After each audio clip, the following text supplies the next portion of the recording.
In this video, I'll show you how to log in to Udemy without OTP. An OTP, or one-time password, is usually used as an extra security step when Udemy wants to confirm that you are the real owner of the account.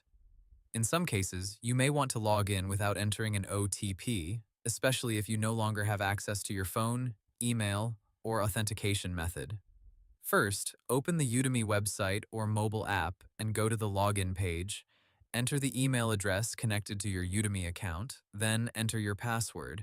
If Udemy does not ask for an OTP, you can continue directly into your account.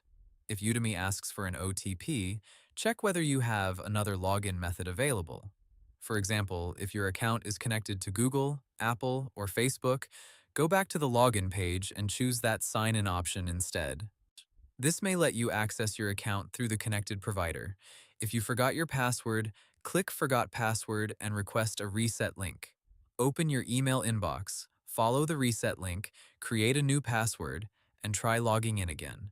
If Udemy still requires OTP and you cannot access it, do not try to bypass the security step. Instead, contact Udemy Support and explain the issue. Provide details like your full name, account email, course names, purchase receipts, and any other information that proves ownership. Once you recover access, update your email, phone number, and security settings so you do not get locked out again.